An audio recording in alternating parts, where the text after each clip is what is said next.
Good day and welcome back to Elementary 72 Gaming. So once again I am on the climb up the tower, and this time I'm actually kicking it off with episode 291. Now just something for you to note. These are some of the most interesting pieces of content in the story, but they aren't some of the best pieces of story in the story. So it's good content, but it's not at the highest level that it could possibly be. So yeah, that's just the way that I'm going to describe it right now. So that's where I'm going to be right now in the story. That's the section of the story that we're currently going through. So let's start it up at 291. So it starts off with Jahad facing the Kun kids. That's Mashni, Asentio, and I'm forgetting the name of the third son because he doesn't have that much to play in all of these parts. Also with them is Hockney, Boros, Sachi, and if I'm correct, there's one other with them.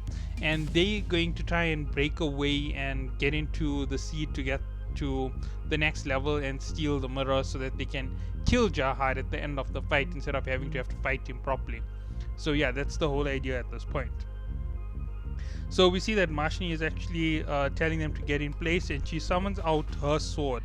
So she has a Mashni style electric sword which she summons out of a Shinsu.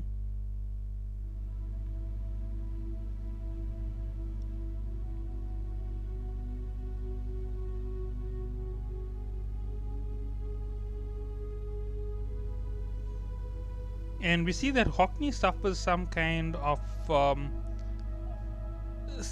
recoil when he looks at Jahad. Jahad has a power that prevents people from seeing his destiny. So that is his power in terms of regular. So anybody who has clairvoyance or the ability to see through to the future ends up getting blocked when Jahad activates his abilities. So that is some of the secrets that you have to understand about Jahad. Jahad has some crazy powers, and this is just one of them. So he can stop people seeing the future around him. He also will enable the ability of guides. He'll stop the ability of those with clairvoyance. All of that in his field. It's something that is very common with the irregulars. They go against the will of the tower, so you can't really see what they're going to do. We then see that Asentio and Mashni start their fight with their formation, her being the fisherman and him being the spear bearer in the back. Now, this just should take you back to Kun Ran and I'm forgetting his name.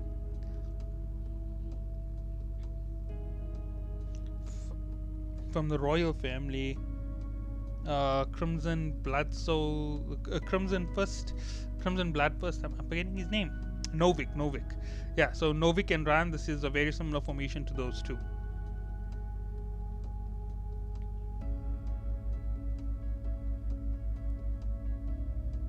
And we see that Jahad basically says he's capable of handling this entire team on his own. Now, one thing you should understand is this is a group of extraordinarily powerful regulars. In terms of their capabilities, they must probably among the top 100 or so within the tower in terms of power. That's how crazy they are. Actually, no, I'm making a mistake. Mashni will be in the top 30 within the tower, so within the heads of the family's rankings. And Asentio will also be around the same level.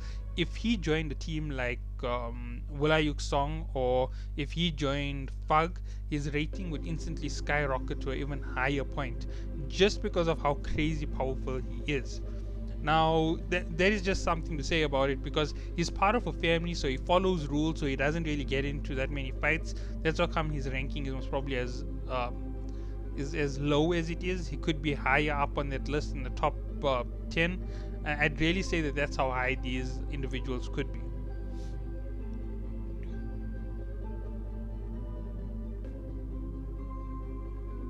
Then we see Mashni introduces herself to Jahad, and she explains that on the outside, when she inherited the blood of the king, she wished that she could fight him, but she found out that was never going to happen, and it made her a bit sad, so she wanted to challenge him in here.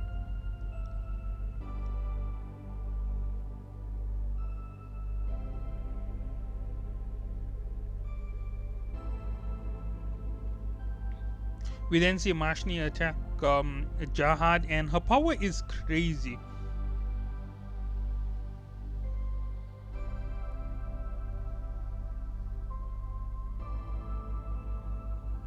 We then see as she lands in on Jahad, Jahad just powers up and knocks her away.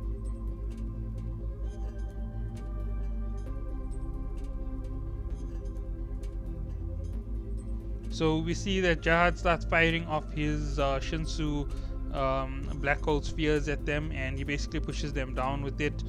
Then we get a quick flashback back to the training ground where Bam is learning to control his orb. Now we see that he's now learning how to use the orb. The orb isn't actually a weapon on its own. You can't throw the orb or toss the orb. The orb is just a concentrating method for you to use your power. So the orb concentrates your power, and then from the orb you must string out your power from the orb and use it to attack. You can't just release the whole thing.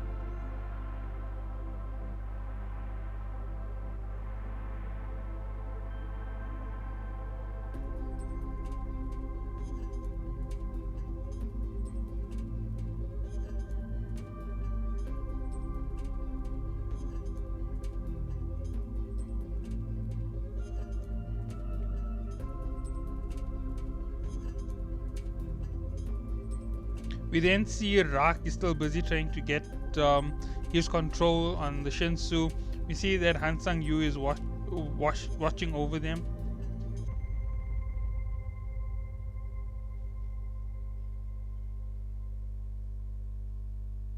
And we see that he's wondering how clueless these two could be because they're struggling to grasp the fundamentals of using Shinsu.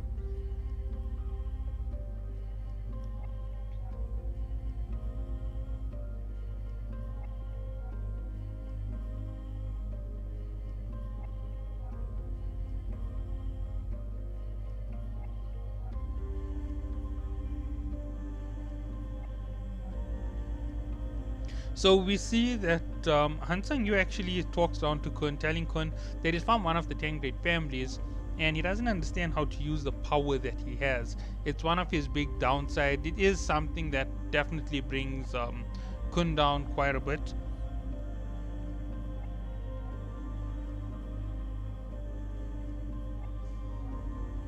Then we see that Rak gets frustrated and he decides he's just going to eat rocks to gain his power.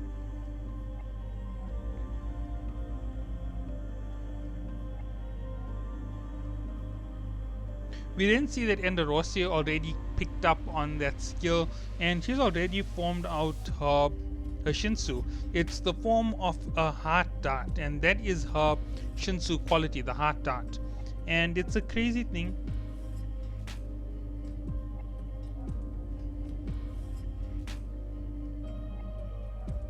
And we see that she's really in control of her Shinsu. She understands how it works.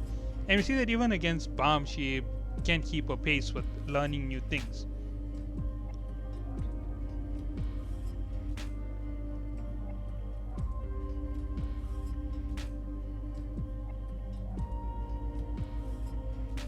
And we see that Bam is learning to use the orb, and the only problem is that he can't really focus it. We then see Han Sang-yu exclaim that his power is remarkable.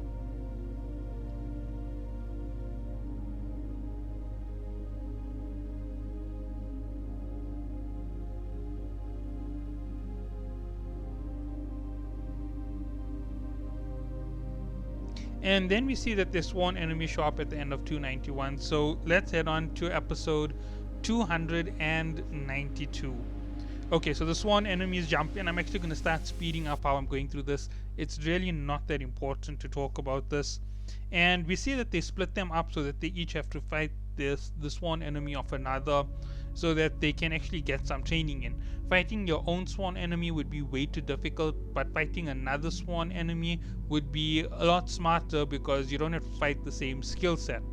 It's a lot more difficult to use a new skill against somebody who is using a skill they're familiar with. So if you're gonna go and fight somebody who can use the flare wave explosion, and you're gonna try and use air wave explosion like Jahad's explosion, since you don't know how to use it, you're going to suffer.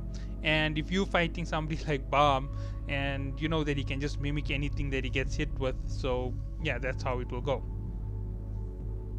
We then get turned back to the fight with Mashni and Jahad, and we see that Mashni used the shield to block off some of Jahad's attacks, and that is one of the uses of Kun's other child. Let's see, what's his name? Aikadi. So he uses a special type of spell to create weapons or shields, and he uses that to defend others in a fight. He's a support type role fighter.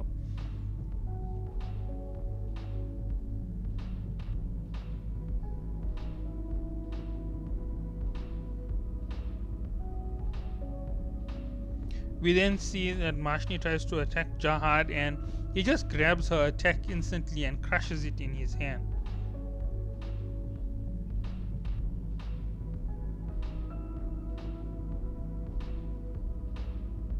Then we see that Jahad asks Mashni why she is fighting him, and we see that she explains that that on the outside she isn't allowed to fight him, and she found out about that after she became a princess. We then see that she takes a lightning pearl and enhances her power.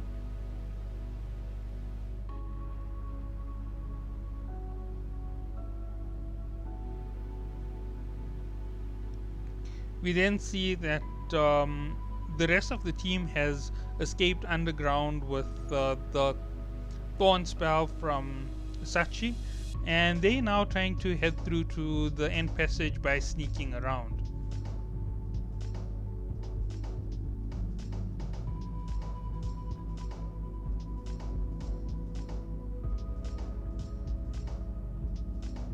We then see that the fight between Mashni and Jahad goes a bit crazy, and then we see that she actually manages to crack the shield, not the shield, the faceplate over Jahad's eyes, and at that point he just blasts her away, and that is where we get this image, if I am correct. No, actually no. We then see Jahad pull out his needle, which is Leclusius, and he uses his attack on her, sending her flying. We then get it turning back to the sworn enemies, and we see that everybody is teleported to fight different enemies. Balm faces off against Kessia, who's Kun's sworn enemy, and Rak and Kun face off against Balm.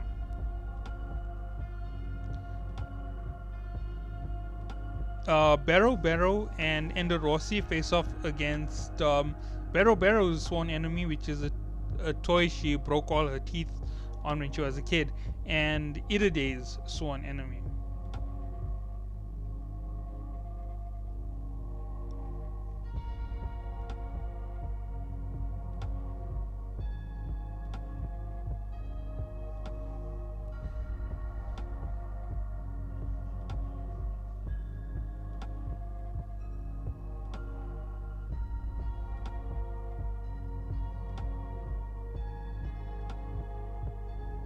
So we see that the fighting starts in earnest, and then all of a sudden Balm deploys his thorn and he's using his orb, and he tries to mix the two together, and then he attacks with his orb, and instantly when he does it, the attacks just become super deadly.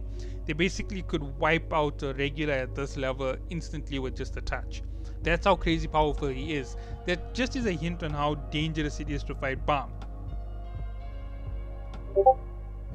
And that's where 292 ends, and we're on to episode 293. Alright, sorry about the little delays everywhere. So we see Khun Edwan is watching over Balm as he is fighting, and he looks at the enhanced sphere as he turns it red with the thorn.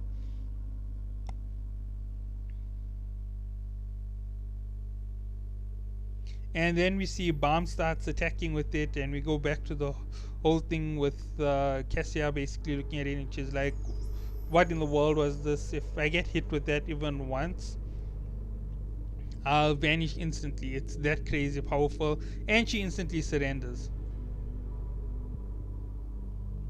And she basically says it's an unfair skill. Now, Balm is really unfair. Balm has superpowers compared to the 10 great families.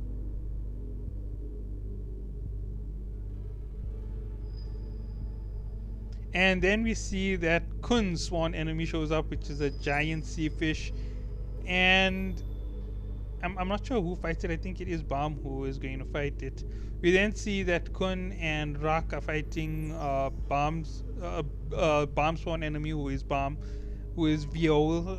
It's so confusing. And we see that they're struggling against him because he is really powerful. And he manages to attack Kun. At which point we see Rak manages to make a stone shield to protect Kun.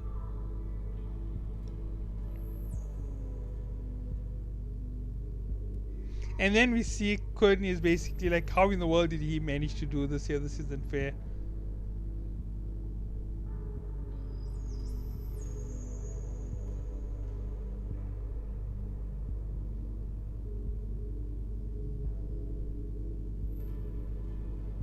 And we then see that Kun finally realizes he doesn't have to keep saying everything is meaningless. He can keep moving on doing the meaningless things and struggling for life, because that's what's going to give him the most amount of meaning.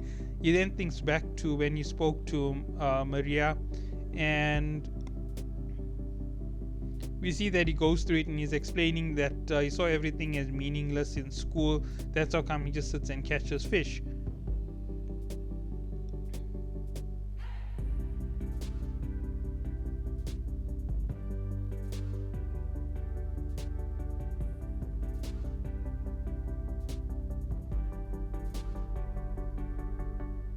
So we see that inside of Kun's head, he's going through all of these crazy things, and then he sees that maybe he found something. And we see that he even goes through what Han Sang Yu told him, and eventually he just pulls out a spear from his lighthouse, and he uses his Shinsu quality to freeze the spear, making his ice spear, and everything around him freezes at the same time.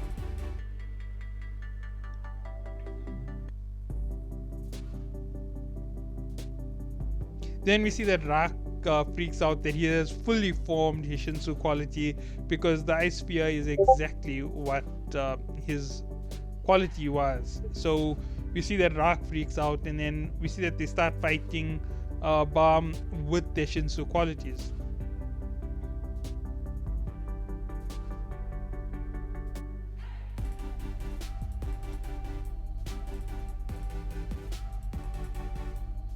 So we see Balm defends Kun's enemy, and he uses his Shinsu orb to rapid fire on Rak's sworn enemy, and I think he instantly vaporizes it.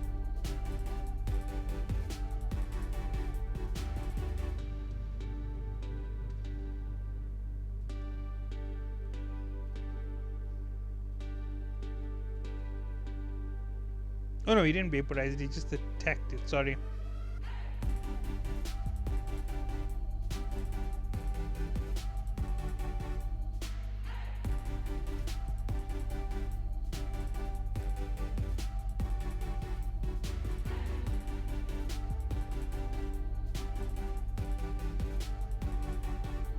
We then see that Iridae shows up to fight her uncle, and her uncle and her have a big fight.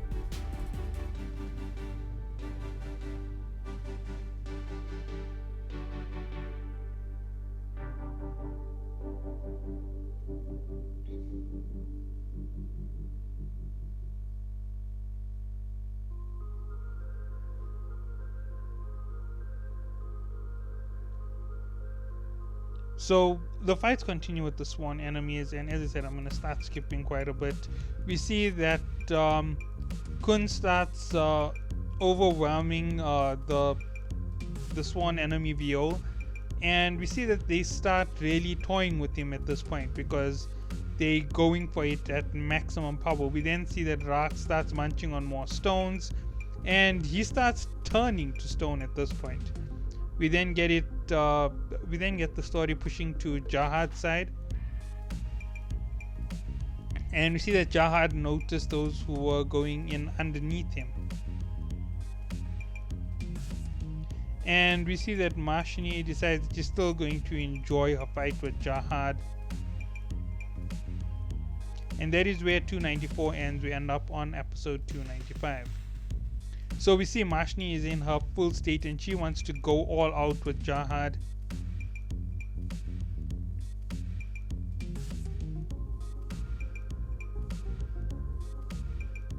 And we see that Jahad decides he's going to kill her data. We then see that Hockney is using his observer to find a way through, and they finally find their way to the end of this area. All of a sudden we see the big breeder shows up in just an orb, and he takes on the regulars. So yeah, he fights all of their powers and he just obliterates it quickly, and then he just knocks them all down almost instantly.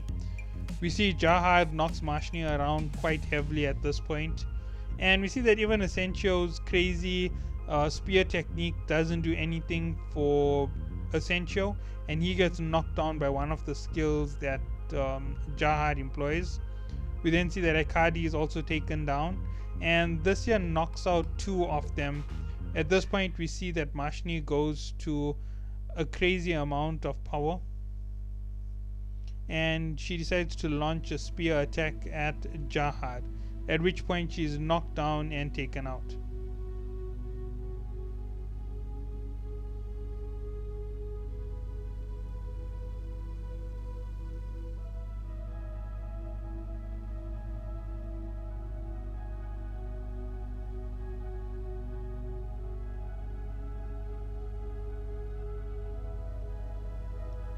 So yeah, so the showdown with Jahad is over. One of his eyes on his mask got cracked, and we see that he calls Balm a little monster from the outside, and he says that the 0.1% chance of Balm winning just disappeared now. And then we see Balm's power keeps growing with the power of the administrator now controlling his Shinsu orb.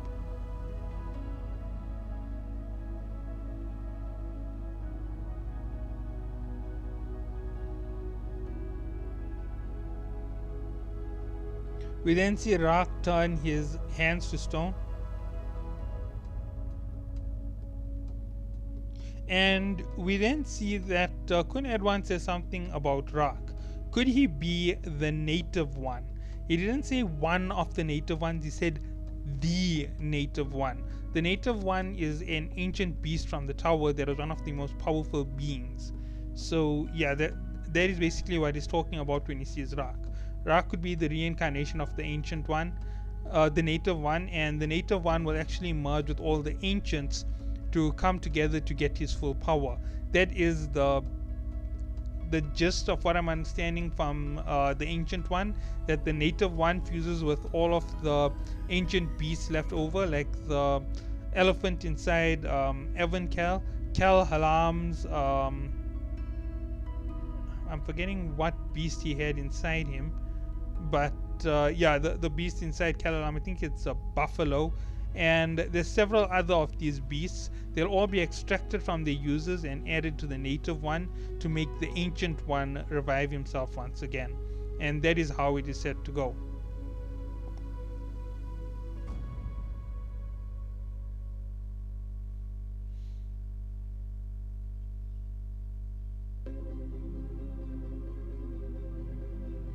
We then see that Rak advertises his arms to Kun.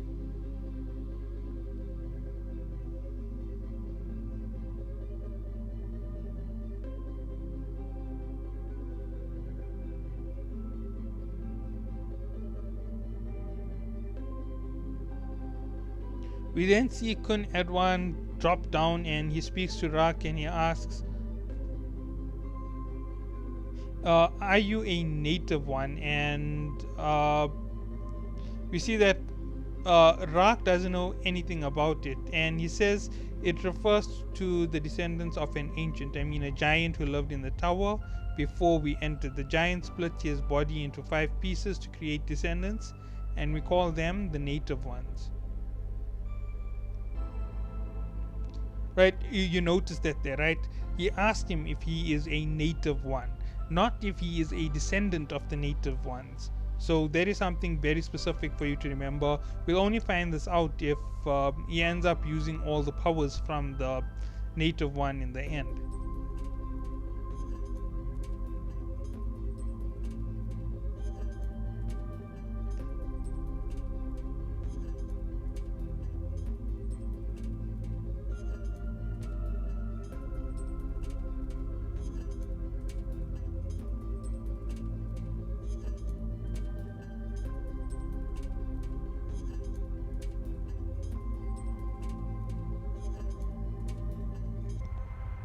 So we see that Kun Edwan looks at him and is wondering if he is the pure bloodline of the native ones, and he thought that Jahad slaughtered all of them on the outside.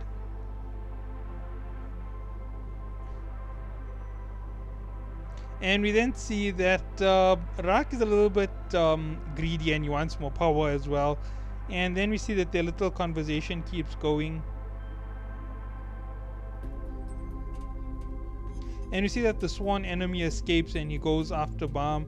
And he attacks Baam, and Baam has the orb and he rains down an attack called Endless Sky with it.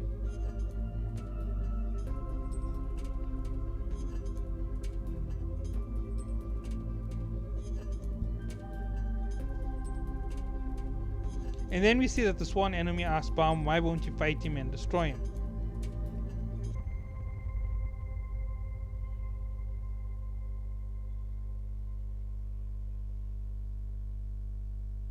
And we see that everybody starts explaining what's going on. And by everybody, I mean Kun, Rak, and Baam together explain that the sworn enemy, Viol, is something that is painful. It's the pain that Baam doesn't want to feel anymore.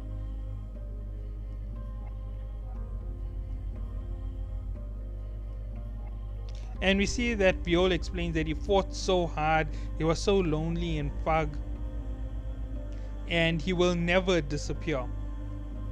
And then we see Baam catches him and he says he's simply not a copy of him, and that is from the time when he was alone. And we see that Baam gives this whole statement about why he won't fight his sworn enemy.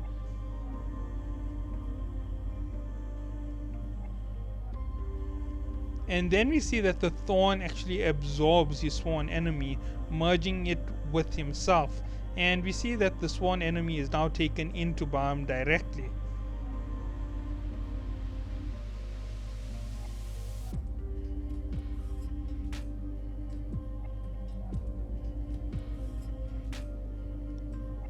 We then see the big breeder reach the glitch room, where there's a copy of Yurik Mazino from when he was climbing the tower, and that is where 296 ends. We'll end up on episode 297. We see that the big breeder basically tells Yurik he needs to get ready, his time is about to come for him to get out of here, and erase his data. Now I'm not going to go into major detail on this section here. The part with Yurik Mazino is just like a little side story to add a little bit of entertainment. I would strongly suggest, if you want to go through this part of the story, to consider actually reading the story on your own, because Yurik Mazino's part in this here is really minor. He isn't really that awesome. It's actually really crappy for this section. So yeah, you might want to come through and read this on your own. We then see Yuraha looking at the piece of the mirror that was broken off for her when her brother's body is in front of her. We then see Baam, Kun, and Rak talking to each other about what they've managed to achieve.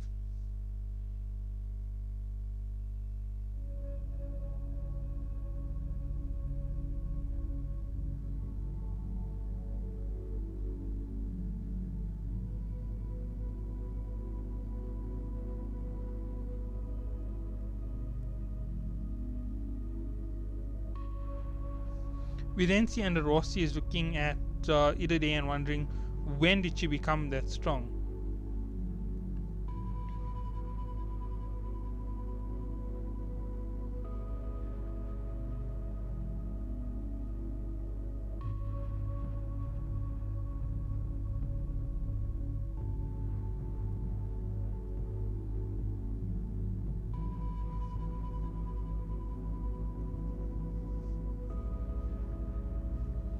We then see Iride destroy her sworn enemy.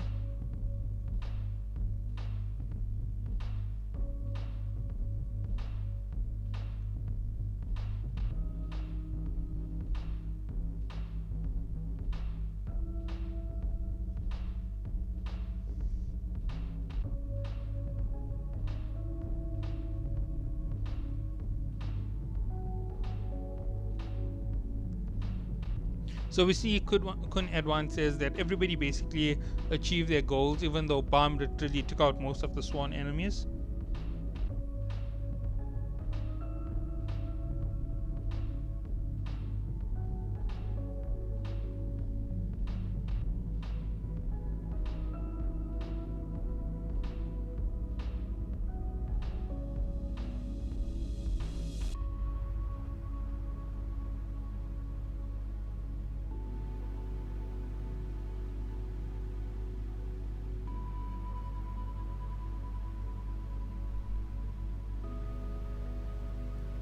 And then we see that Khun Edwan grabs Bam and he decides that he's going to take him to the next stage.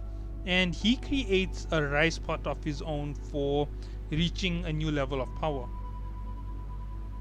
He says that he's going to take him through a revolution. And that at a glance you can see that he's been through part of a revolution. But he's going to tutor him along a revolution far better than the God of Guardians can on the train.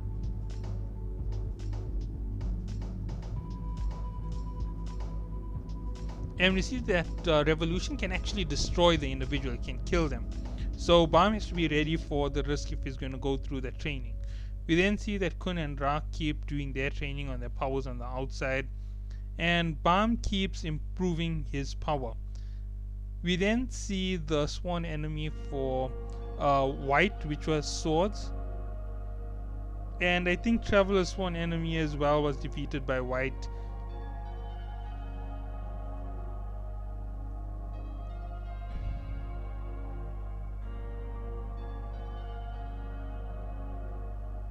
And then we see that 1 month after the day before the first encounter between Jahad and Bam, and we see that the stage is already being built,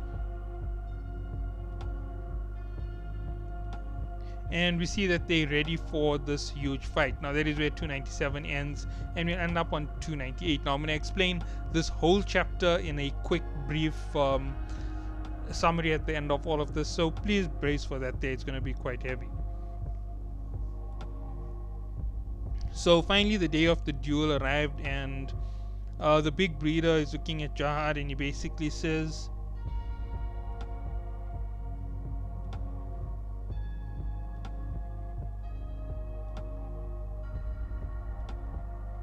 and we see that he instructs the big breeder to bring everybody over in an hour. And we see that Jahad is actually interested to see how powerful Bam has become. And we see that Khun goes to face the challenge at the end of the stage that he's on, and he instantly overcomes it himself.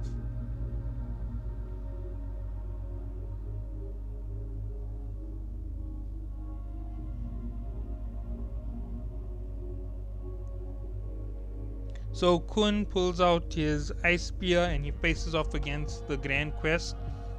And we also see that Bam is finishing off his training, and finally he's managed to awaken some type of power within him, but it's still within flux. It's not yet at that maximum level where it's already full power.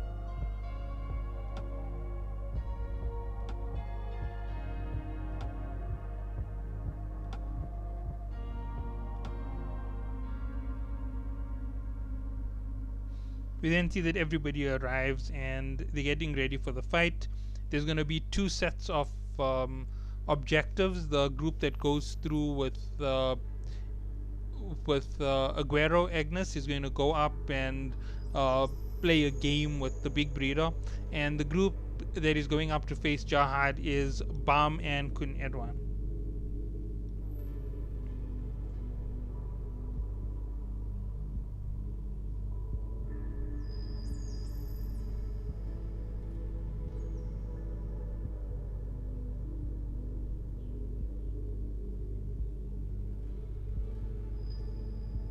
We see that Bam now feels the heaviness of the fight that he's about to go at, and he realizes that this fight is going to be insane. And we see that he knows that he might be heading towards his own death. So he reaches this point, and we see Jahad says, "Welcome, little beast." And we see that Bam also notices that death is close when this fight starts, because either side could kill the other in an instant.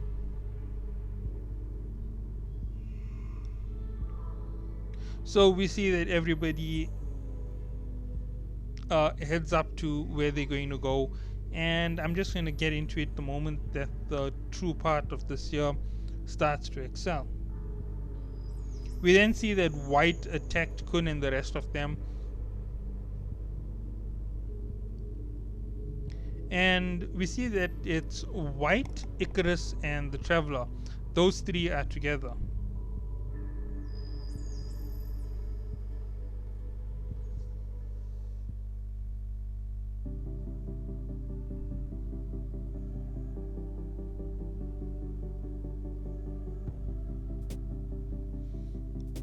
So we see that Jahad made the fight a little bit more crazy.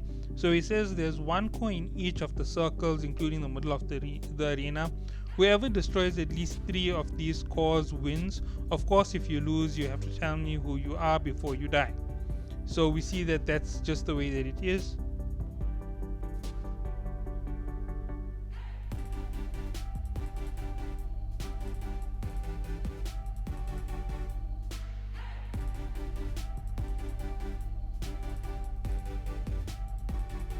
So we see that Kun Edwan just pops the stuff at Jahad, and he says that he's not really looking forward to the fight so bad. He's just having a bit of fun with all of the rules that he's putting into the challenge. It's all to make it better for himself and to let him have a little bit more fun torturing Bam while he's fighting him. So he gets that's the point of Jahad's actions right now. And we see that the duel is about to start in the next episode, and then we head on to episode 299. Now I am going to stop this here at episode 300. I will not go beyond episode 300 is definitely going to be the climax of the fight and the actual end to this fight. But exposing it right now would be poor taste on my side, and I do understand why I should be saving that up for a grand finale.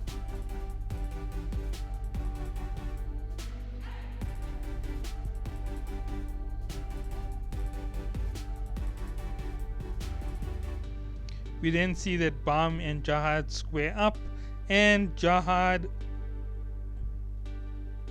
starts off with a head-on charge.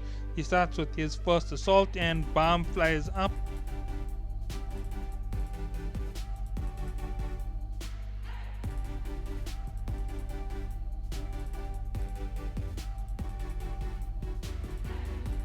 And then we see Jahad fly straight at Bam, and in an instant he attacks him, and we see that Bam manages to dodge him.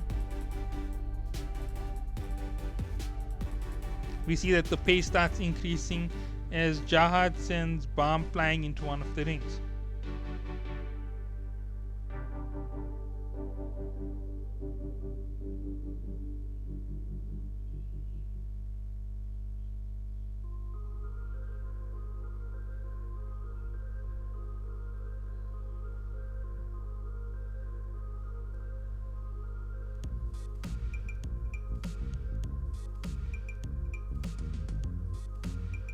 So we see that it now reflects on Bam's training, because Jahad says He went through a revolution himself and he found the destiny of a king was inside him.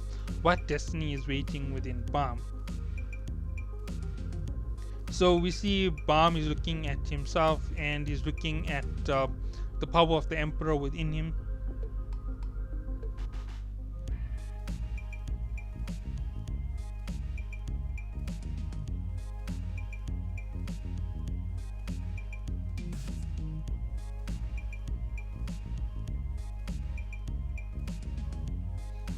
We then see that Bam talks to these destinies that are within him. Now, this is something that you should understand. This place where he keeps the powers, he's actually interacting with these powers and making them his own. He's getting along with them. He actually gets the Emperor to talk to him in a good tone.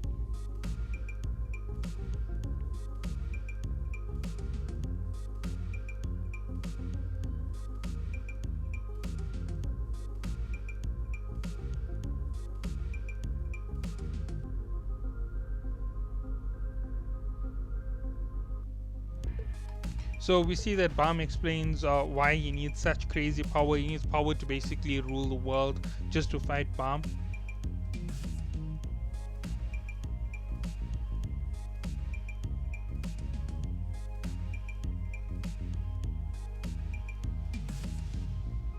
And then we see that Bam launches some tension from his orb.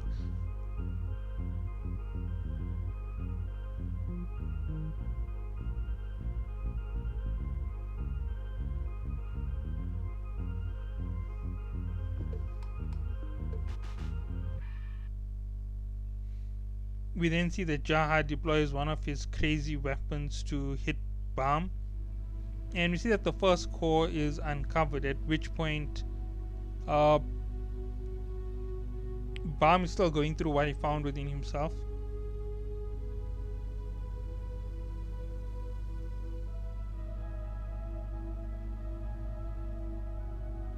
And then we see that Bam realizes he can't wait for someone else to define who he is, and he decides that he is himself, and we see that his orb starts to have a golden glow.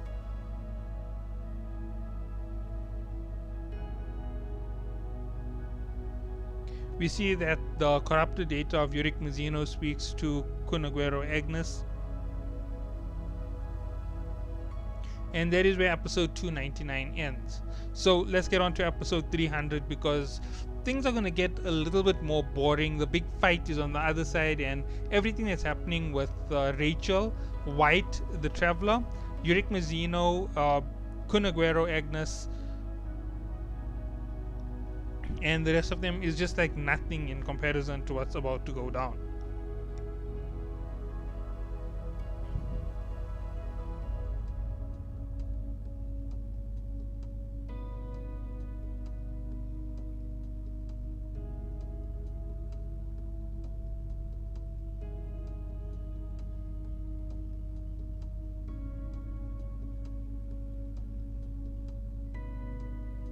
We then see that Yurick Mizzino gets offended because Han Sang-yu says that he thought that he was a big time pervert.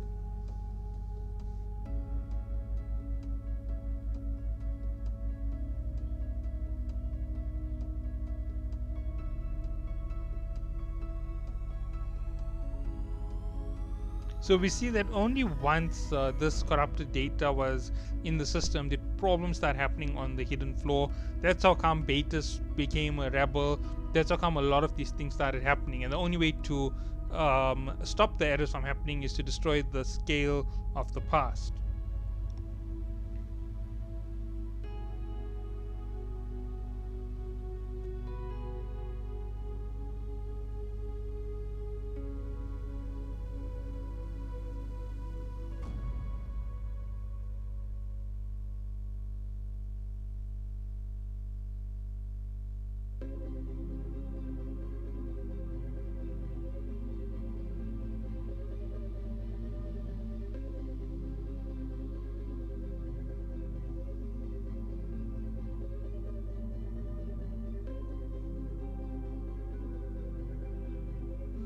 So we see that Yurick got frustrated when he left the hidden floor, and he hit the mirror and shattered it to pieces, which is what caused the error.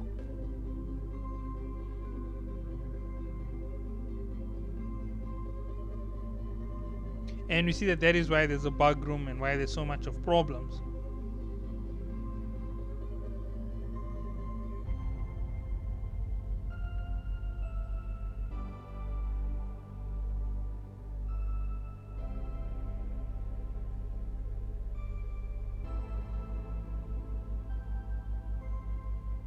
We see Han Sang-yu figures out that this is the same thing that happened with Beatus when he's listening to what the big breeder said.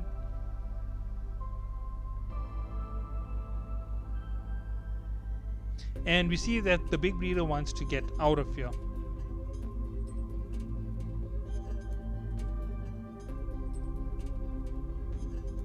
So we see that he decided that if it's possible for humans to be turned into data, it's most probably going to be inversely possible for data to be turned into a human.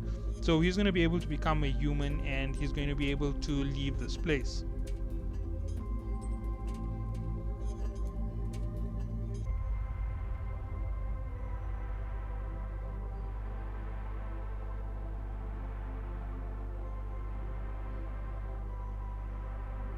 So we see that his plan is to use the mirror from the scale to actually create the human form of himself.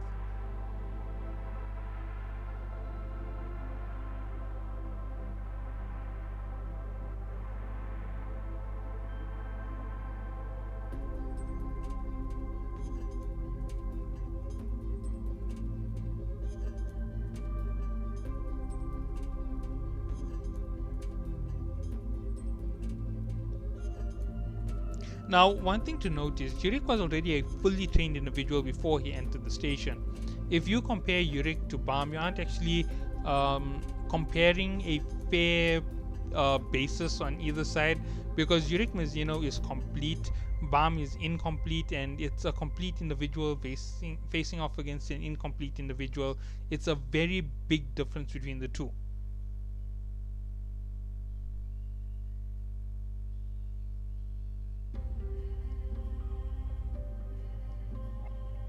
So we see that the big breeder explains that Icarus is actually one of those who came in with them, and she's been in the other world. She didn't end up in the world that they were in for some reason. And we see that he reveals that she is Rachel.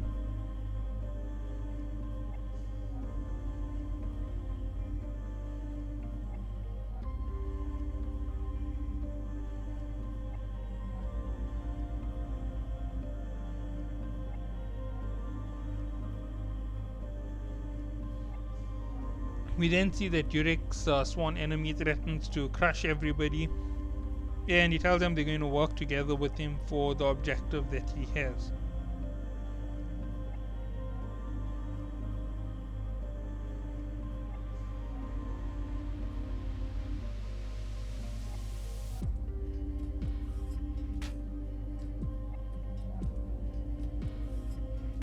So we see that they explain what's going on with the whole big breeder story and the deleted data of all the other individuals.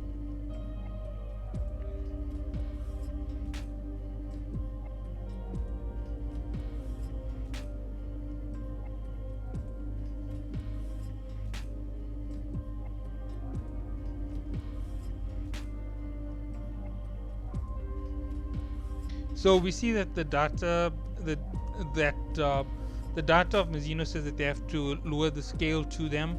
So we see that they're forming a team to go and grab a hold of the data and bring it back. We then see that Jahad is still fighting against Bam, and he destroys one of the cores.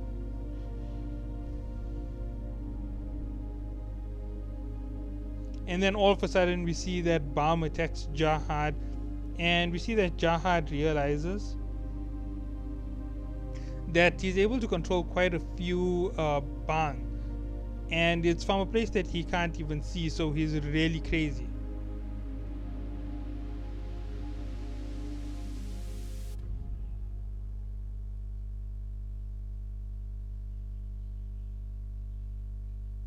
We then see that Bam has already deployed one of the thorns, and he's already enhanced his orb for the first time.